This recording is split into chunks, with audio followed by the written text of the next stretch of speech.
నీ చిత్తము పరలోకమందు నెరవేర్చున్నట్లు భూమి యందును నెరవేరును గాక అని మనం ప్రార్థన చేయాలి. గెత్సెమనే తోటలో ప్రభు ప్రార్థిస్తున్నాడు, తండ్రి నీ చిత్తం అయితే ఈ పాత్ర నా యొద్ద నుండి తొలగించు. అయినను నా ఇష్టం కాదు, నీ చిత్తమే జరగనివ్వు. నాకు సహాయం చేయి ప్రభువా.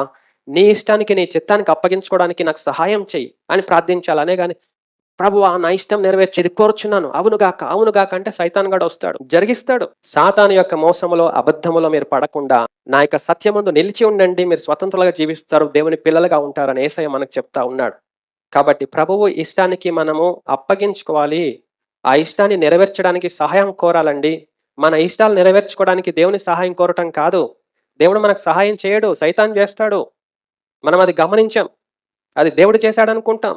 మన ఇష్టంలోనే ముందుకెళ్తా ఉంటాం.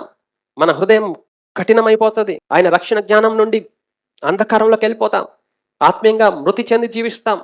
చనిపోయినాక దేవుని ఎదుట నిలబడలేము.